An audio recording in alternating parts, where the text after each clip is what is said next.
열왕기상 9장 10절에서 14절 말씀 읽고 그 다음에 24절 말씀 먼저 이렇게 한 절씩 교독하겠습니다. 20년이 끝난 뒤에 솔로몬이 두 집 곧 주의 집과 왕의 집을 건축하고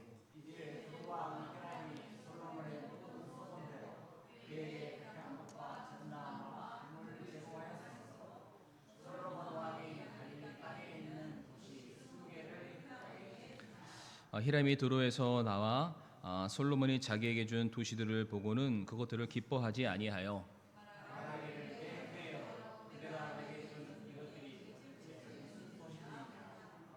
그것들을 가브의 땅이라고 부르니 이날까지 이르니라. 같이 읽겠습니다. 히람이 금 120달란트를 왕에게 보내었더라. 그 다음에 24절 말씀 읽겠습니다. 시작. 그러나 파라오의 딸이 다윗의 도시로부터 올라와 자기 집 곧 솔로몬이 그녀를 위하여 건축한 이르렀을 때에 그가 밀로를 건축하였더라. 아멘. 아버지 하나님 감사합니다. 이 오후 시간에도 저희들도 계속해서 하나님의 말씀을 우리가 받기를 원합니다. 정말로 하나님의 말씀은 우리들의 삶에 끊임없이 공급되어도 우리에게 부족할 것이 없습니다. 우리가 그 말씀 앞에 순종하며 그 말씀으로 소망을 품고 나아갈 수 있도록 도와주시옵소서. 예수님의 이름으로 기도를 드립니다. 아멘. 오늘은 열왕기상 9장 말씀을 통해서 하나님을 떠난 지혜의 끝은 이라는 제목으로 말씀을 나누도록 할 텐데요. 오늘의 설교는 지난 8월 마지막 주 때 제가 함께 성도님과 나눴었던 죄와의 싸움, 선한 것을 선택해라. 이제 그 다음 나름 시리즈 말씀이다라고 생각해 주시면 되겠습니다. 먼저 그때의 설교를 먼저 간단하게 복습해 드리게 되면 솔로몬이 하나님께 1000번의 제사를 드리겠죠. 1000개의 번제물을 하나님께 드리게 되고요. 그 솔로몬의 그 귀한 제사를 하나님께서 기뻐 받으시고 그날 밤에 이제 솔로몬에게 나타나시게 됩니다. 그때 솔로몬이 하나님께 무엇을 구하냐면 이제 제가 왕이 됐는데 왕으로서 백성들을 올바르게 심판했으면 좋겠습니다. 왜냐하면 이 재판 하나로 사람의 생사가 오고 가기 때문에 주의 종에게 깨닫는 마음을 주사 좋은 것과 나쁜 것을 분별할 수 있는 지혜를 주세요. 다시 말해 사람의 생명을 잘 다룰 수 있게 해주세요. 내가 헛되이 생명을 죽이지 않게 해주세요. 죄에 대해서는 반드시 심판할 수 있게 해주세요 라는 간구를 하게 되죠. 그때 하나님께서 솔로몬에게 그 구하지 않았던 부와 명성까지도 허락해 주시는 게 열왕기상 3장 말씀에 기록이 되어 있습니다. 그 유명한 1000번제 제사가 기록되어 있는데 아마 기억하실 거예요. 같은 그 3장 1000번제를 드리는 바로 그 순간 3장 1절 말씀 보게 되면 솔로몬이 이집트 파라오의 딸과 결혼을 하는 장면이 나옵니다. 그러니까 이미 1000번제를 드리기 이전에 솔로몬은 세상과 손을 잡은 상태였습니다. 어쩌면 솔로몬이 그 유명한 다윗 왕 다음으로 이스라엘의 차기 왕으로서 그 자리를 지켜나갈 때 마치 그 여호수아가 모세 다음에 지도자로 그 역할을 감당하면서 여러 가지로 많이 두려웠던 그 마음들, 성도님들 기억하실지 모르겠지만 여호수아 1장 1절부터 9절까지 말씀에 하나님께서 모세를 통해서 여호수아에게 말씀하시기를 두려워하지 말라라는 말을 3번씩이나 하십니다. 그러니까 얼마나 지도자로서 왕으로서 잘하고 싶은 그런 마음이 있겠어요. 그러니까 그런 마음에 너무 두려웠겠죠. 마찬가지로 솔로몬도 그랬던 것 같습니다. 하나님을 절대적으로 신뢰하는 마음이 있었지만 너무 잘하고 싶은 그런 마음에 하나님 말고도 또 다른 여러 가지 보완책들을 그가 선택했던 것 중에 하나가 이집트 파라오 왕의 딸과 정략적인 결혼을 하게 되는 것이죠. 결혼함으로 그 나라의 군사적인 것들, 경제적인 지원들, 관계적인 것들 그런 거를 얻으려 했던 것 같습니다. 그러나 아마 기억나실 거예요.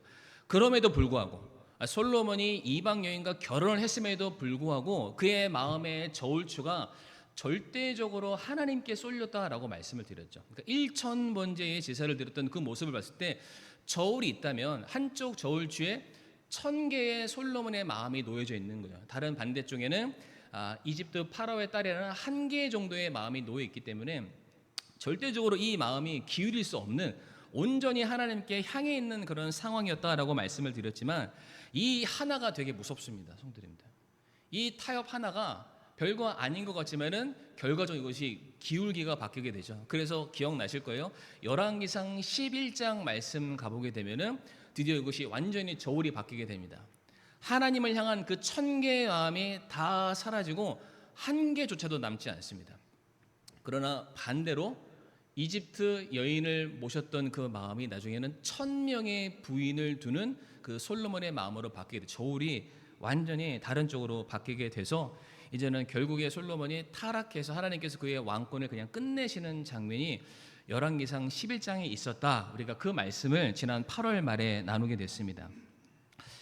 저는 그 말씀을 보면서 늘 1000명 이렇게 얘기를 하니까 솔로몬이 타락했던 이유가, 그거 파멸했던 이유가 잘못된 부인을 하나님께서 원치 않는 이방인과의 연합을 1000명이나 했던 그 사건 하나만 저는 기억해 왔었습니다. 그런데 제가 이제 최근에 아침마다 새벽 기도 때 말씀을 짧게 나누고 있는데, 지금 저희가 함께 나누고 있는 열왕기상 말씀을 읽다 보니까 그것 말고도 솔로몬이 하나님 앞에 불순종했던 2가지 사건을 제가 발견하게 돼서 이것까지 좀 나누면 좋겠다라는 측면에서 말씀을 드리게 되는데, 원래 제가 오늘 설교 제목을 뭐로 정하려고 했냐면 믿는 도끼에 발등 지킨다, 혹은 자기 꾀에 넘어간다. 솔로몬처럼 탁월한 사람이 어디 있습니까? 솔로몬처럼 지혜로운 사람이 어디 있고 솔로몬처럼 똑똑한 사람이 어디에 있겠습니까? 그런데 그 생각이, 그 계획이, 그 지혜들이 결국에는 솔로몬이 넘어지게 되는 단초를 제공하게 된다는 것이죠. 오늘 2가지를 간단하게 좀 살펴보도록 할 텐데, 오늘 본문 제가 열왕기상 9장 말씀을 봤으니까 오늘 본문 10절부터 14절까지의 말씀이 뭐냐면, 솔로몬이 성전을 이제 완공을 했습니다. 이제 아버지 때부터 모든 필요를 다 세팅을 해놨고 성전을 딱 짓게 되죠. 그래서 하나님께 그것을 봉헌하는 장면이 이제 열왕기상 8장부터 열왕기상 9장 초반까지 나와 있습니다. 그렇게 하나님께 성전을 봉헌하고 나니까 하나님께서 솔로몬에게 2번째 나타나십니다. 총 하나님께서 솔로몬에게 2번씩이나 나타나세요. 물론 많은 사람들에게 말씀을 전하시기 위해서 하나님이 자주 나타나시긴 하지만, 특별히 솔로몬의 경우에는 1000번제를 드렸을 때, 성전을 하나님께 봉헌했을 때 그때마다 하나님이 나타나시게 되죠. 그때 솔로몬이 하나님께 뭐라고 고백을 하냐면, 열왕기상 8장부터 9장까지 내용을 보게 되면 하늘의 하나님이 그렇게 위대하신 분이신데, 전지전능하시고 무소부재하신 하나님이신데, 우리 인간이 만든 그 작은 건물 안에 갇혀 계실 분은 절대로 아닙니다. 하나님은 하늘 위의 하늘도 다 감당하지 못하는 위대하신 우리의 하나님이십니다. 그러나 하나님, 정말로 하나님을 사랑해서 하나님의 백성 되기를 자처하는 사람들이 하나님을 만나기 위해서, 하나님께 간구하기 위해서, 기도하기 위해서 우리가 이 자리를 만들었습니다. 여기 와서 우리가 하나님께 부르짖거든, 간구하거든, 예배하거든, 우리가 드리는 기도에, 우리가 드리는 예배에 귀를 기울여 주시고 마음을 쏟아 주시고 받아주세요 라는 간청을 올리는 게 봉헌식 기도의 내용입니다.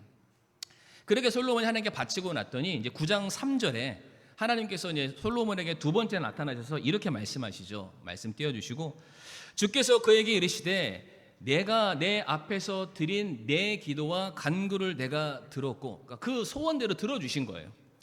내가 건축한 이 집에 거기에 내 이름을 영원히 두려고 그것을 거룩하게 구분하였은즉.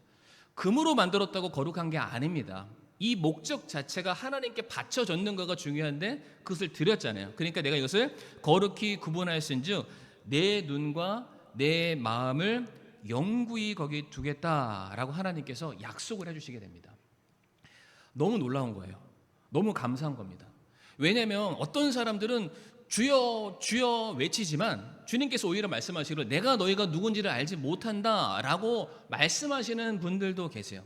그런데 오늘 솔로몬에게는 하나님께서 무엇을 약속하셨냐면은 자유이용권을 주신 거예요. 하나님 전용 우대권. 네가 여기서 내 이름을 부르면 내가 듣겠다. 특별히 이 열왕기상 8장 말씀을 우리가 묵상할 필요가 있는데 거기 뭐라고 되어 있냐면 하나님 저희가 여기서 부르짖을 때 우리 기도 들어주세요. 근데 솔로몬이 거기만 얘기하는 게 아니라 설령 우리가 잘못했을지언정 그래도 하나님 앞으로 돌아오면은 그래도 좀 들어주세요. 그러니까 하나님께서 그 모든 약속들, 내가 온전할 때에도 온전하지 못할 때에도 주님을 향한 그 사랑의 마음이 뜨거울 때도 혹여나 차디차게 식었을 그때라도 그럼에도 불구하고 내가 주님의 이름을 부르짖기 위해서 약속된 장소에 오게 되었을 때에는 하나님 좀 저 좀 봐주실 수 있으세요? 그럴 때 하나님께서 오케이 해주신 거예요. 네가 여기서 나를 부르면 내가 듣겠다. 꽝꽝꽝. 너무 감사하지 않습니까? 저는 이런 보증 한번 받았으면 좋겠어요.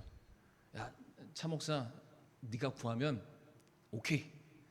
네가 요청하면은 오케이. 반석교회 안에 모였을 때 구하는 모든 것들 제 기도를 비롯해서 우리 원로 목사님 비롯해서 모든 성들이 여기서 모여서 구하기만 하면은 오케이. 내가 다 들어줄게. 이게 진짜 보증수표예요, 성도님들. 이게 진짜 보증수표. 이 백지수표나 마찬가지죠. 그거를 받았습니다. 그럼 성도님들 더 구할 게 있나요, 없나요? 없어야 돼요. 이 정도면은 너무 대단한 거예요, 진짜로. 이 정도면은 남들 앞에서 자랑할 만하고 이 정도면 이제 구할 게 필요 없습니다. 안 먹어도 배불러요. 이 정도면 다 가진 사람이나 마찬가지죠. 그러면은 이제부터는 뭘 하면 되죠? 여기 와서 구하기만 하면 돼요. 예배만 하면 돼요. 뭐 그렇다고 해서 일도 하지 말아라, 잠도 자지 마라 그런 건 아니지만은 진짜로 내가 필요하고 하나님의 은혜가 너무 사무치게 내 그리울 때 여기 와서 구하면 돼요. 그럼 하나님께서 특별히 말씀하시잖아요. 내 눈과 내 마음이 거기에 있다. 근데 그 장소에 있는 건가요? 아니죠. 거기서 부르짖는 성도들 너의 마음을 내가 보고 있다. 헤아리고 있다. 전 진짜 이런 응답 한번 받아봤으면 좋겠어요. 정말로. 오늘 아침에도 우리 윤영아 자매님은 찬양대원을 딱 해가지고 이제 찬송하셨는데 거기 가사에 그런 게 있더라고요. 그러니까 축약하면 그런 거죠. 내 갈 길을 내가 잘 모르는데 주님 나 붙들어 주시고 끌고 가주세요. 이제 그런 내용이었습니다. 근데 그 가사를 딱 보는 순간 눈물이 핑 하고 돌았어요. 왜냐하면 목회를 하다 보니까 옛날에는 저 엄청 목회 잘할 줄 알았거든요. 하면 다 잘할 줄 알았어요. 근데 하다 보니까 벌써 미천이 드러나고요. 진짜 난 아무것도 아니구나. 한 주 한 주 이렇게 말씀을 준비하고 목회를 하는데 이게 막 흘러 넘치는 물을 받아서 드리는 게 아니라 이제 월요일부터 일요일까지 토요일 저녁까지 그 물이 차기를 기다리고 있습니다. 아직 안 찼어요. 계속해서 차고 올르다가 조금 흘러 넘치 그거 딱 이게 딱 받들고 딱 오는 것 같아요. 그런 심정으로 그러니까 저도 절절매면서 이렇게 하고 있다 보니까 잘하는 걸까? 잘하고 있는 걸까? 뭐 숫자 이런 걸 다 떠나서 그래서 정말로 한 치 앞도 모르는 길을 걸어가는 것 같은데 진짜 그 길 내가 걸어가고 있는 길이 내가 가고 싶어서 가는 길이 아니라 주님께서 나를 붙들어 주셔서 내가 가는 길이었으면 좋겠다. 그 마음으로 참 마음이 여러 가지 고민들이 많았었는데 그 찬양의 가사를 딱 보는 순간 눈물이 핑 돌면서 그래도 아직은 잘 가고 있는 것 같아. 제가 이제 그러한 위로를 제가 받게 됐습니다. 그러니까 솔로몬이 이 정도 하나님의 응답을 받았으면은 이제 다 내려놓고 하나님을 절대적으로 신뢰하고 사랑했어야 되는데 앞에서도 솔로몬이 1천 번제를 드리는 그 자리에서 변절했잖아요. 근데 오늘 말씀 봐보면 성전이 완공되고 하나님의 그 보직 약속을 딱 주셨는데 오늘 읽었던 말씀 그 동일시되는 그 시간 속에서 솔로몬이 그 아람 왕 히람 왕한테 땅을 줘버립니다. 땅을 줘요. 제가 너무 앞에 제 간증을 하느라 시간을 많이 잡아먹었는데 그냥 축약해서 말씀드리면 그 왕에게 고마우니까 왜냐면은 그 아람 왕이 솔로몬이 성전을 짓는데 굉장히 많은 도움을 줬습니다. 근데 그 왕이 솔로몬이 좋아서 도와준 건 아니고 솔로몬의 아버지인 다윗과 너무 친한 관계, 다윗을 사랑하는 마음에 적극적으로 도와준 거예요. 그런데 솔로몬이 그 히람 왕 와가지고 자기 땅을 줍니다. 땅에 한 20개 정도를 떼어서 줬다라고 오늘 말씀에 그렇게 기록되어 있잖아요. 근데 그렇게 딱 줬는데 아마 솔로몬은 이렇게 선심 쓰듯이 준 것 같습니다. 근데 받은 사람은 뭐라고 말합니까? 12절 말씀에 기뻐하지 않았다라고 말하고 있습니다. 기뻐하지 않았대요. 그리고 13절 말씀 보면 뭐라고 되어 있죠? 그 땅의 이름을 가불의 땅이다. 성도님들, 이 가불이 그 가불이 아닙니다. 이 가불이 그 가불이 아닙니다. 가불의 땅. 그 이름의 뜻이 뭐냐면은 의미 없다, 가치 없다. 그리고 난 다음에 히람 왕이 어쨌든 선심을 써서 받기는 했지만 왕과 왕의 거래나 마찬가지니까 그 땅을, 원치 않는 땅이었지만은 120달란트를 주고 그 땅을 사버리게 됩니다. 소유권이 완전하게 이방인에게 넘어간 거예요. 우리 성도님들 그거 기억하실지 모르겠지만 창세기 23장에 아브라함이 자기 아내 사라를 위해서 무덤 땅을 사는 장면이 있어요. 근데 무덤을 살려고 했는데 그 땅을, 무덤을 찾는다는 소식을 듣고 그 주변 사람들이 그 땅을 선물로 줍니다. 근데 아브라함이 그렇게 안 합니다. 내가 돈을 치르고 사겠다. 그래서 창세기 23장 그 밑에 후반절의 말씀 보면은 그 땅이 완벽하게 아브라함의 것이 되었다라고 말합니다. 선물로만 받았으면 다시 돌려줄 수도 있고 빼앗길 수도 있는데 선물로 받은 땅을 돈 주고 샀으니까 이건 누구도 뺏어갈 수가 없는 아브라함의 것이 된 거예요. 오늘 본문도 마찬가지입니다. 솔로몬이 히람 왕에게 선물로, 호의로 줬지만 그 호의로 받은 땅을 히람 왕이 원치는 않지만 그 땅을 돈 주고 사버렸어요. 누구 겁니까 이제는? 히람 왕 거예요. 히람 왕 거. 이제 더 이상 솔로몬이 자기의 것이라고 주장할 수 없는 상황이 생깁니다. 근데 제가 주석 말씀을 보니까 왜 솔로몬이 이렇게 했나 판단한 거예요. 이 사람이 나에게 베푼 호의에 내가 무엇인가 내가 당신에게 고마운 마음을 표한다, 플러스 성전을 짓기 위해서 굉장히 많은 비용들이 다 소진됐으니까 그것을 채우기 위해서 소위 말해서 나한테 필요 없는 땅을 갖다 판 거예요. 그러니까 두 가지 목적, 일석이조죠. 땅을 줘서 서로 간의 관계도 유지하지만 불필요한 땅을 내어줌으로 말미암아 그 이득을 내가 취한 겁니다. 그러니까 솔로몬 왕의 입장에서는 나라에 지금 여러 가지 재정적으로 어려운 상황이 생겼으니 불필요한 것을 버리고 내게 이득이 되는 것을 얻는다. 이게 똑똑한 행동이잖아요. 지도자로서 마땅히 할 수 있는 일이기는 합니다. 그러나 성경 말씀 보게 되면은 땅에 대해서 뭐라고 말씀하시냐면은 이 땅은 못 판다라고 되어 있어요. 팔지 말아라. 말씀 한번 띄워주시겠습니까? 레위기 25장 23절 말씀 보게 되면 땅을 영원히 팔 수 없나니 땅은 내 것이니라, 하나님의 것이라고 말씀하세요. 너희는 나그네다, 그냥 지나가는 사람이라는 거, 잠시 사용하고 지나가는 사람이다, 나와 함께 머무는 자니라라고 말씀하세요.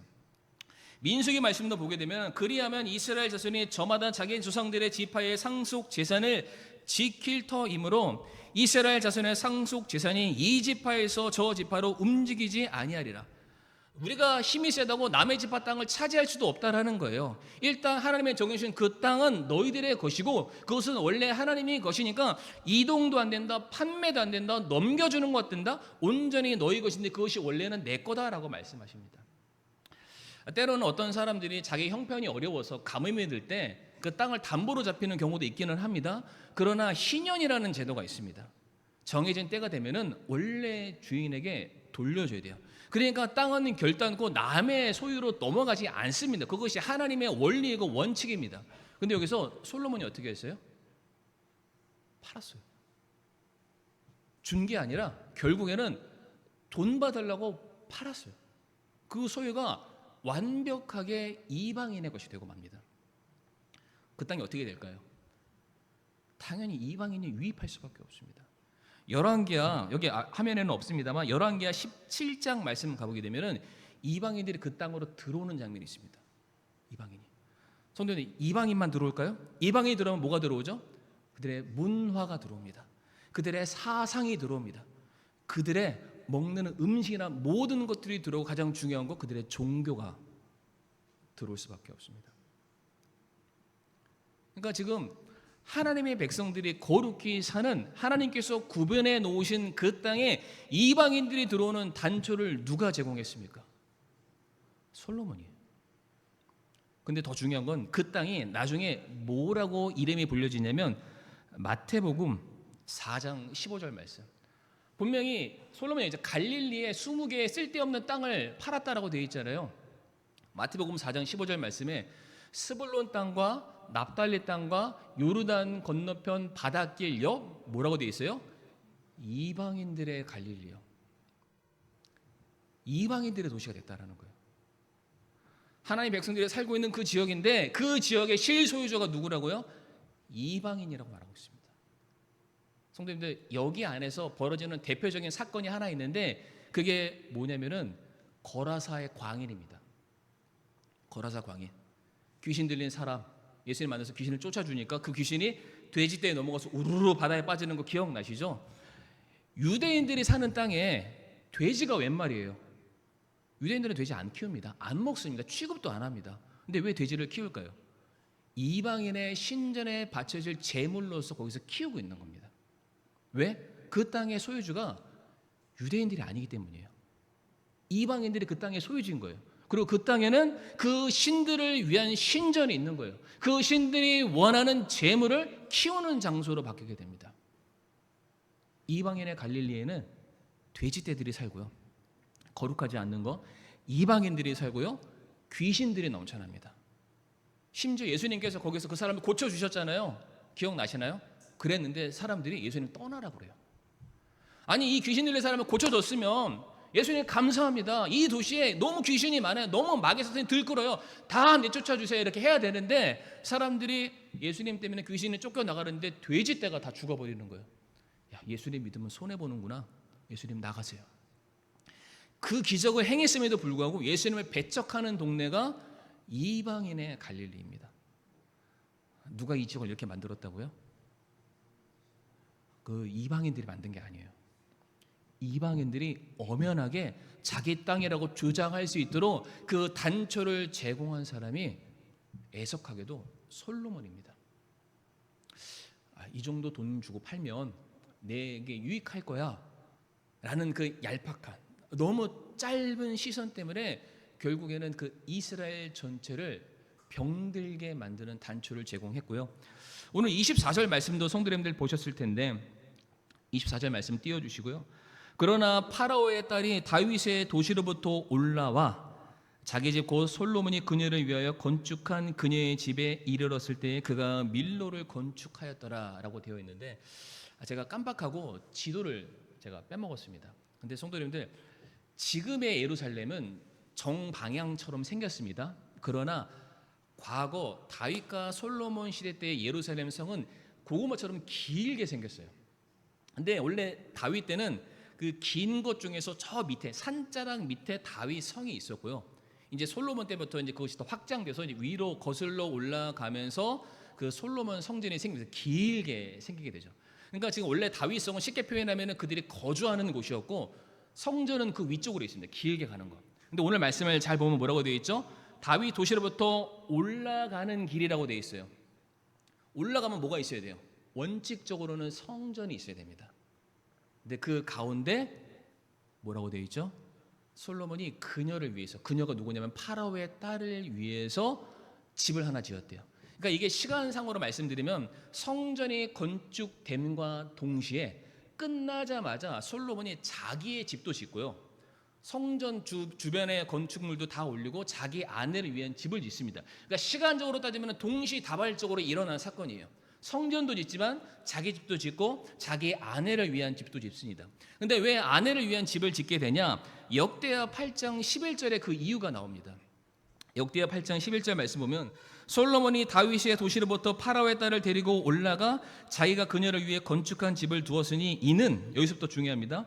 그가 말하기를 주의 개가 이른 곳들은 거룩하므로 내가 아내가 이스라엘 왕 다윗의 집에 거하지 못하게 하리라 하였기 때문이라 라고 되어 있어요.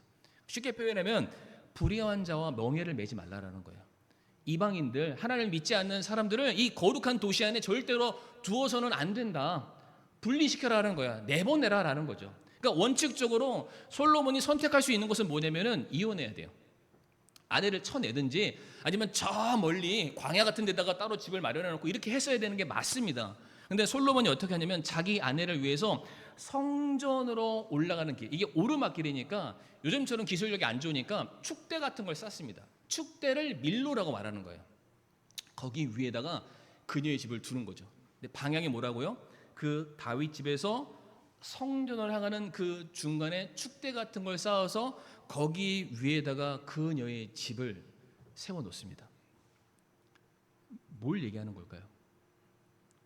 내보내야 될 사람을 내보내지 않고 오히려 내가 하나님을 만나러 가는 중간에 장애물처럼 담벼락을 하나 세우는 거예요.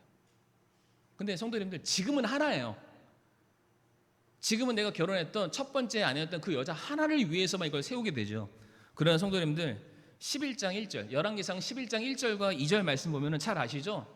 드디어 솔로몬이 파라오와 딸을 위시하여서 그녀를 비롯해서 1000명의 700명의 부인과 300명의 첩을 두게 됩니다.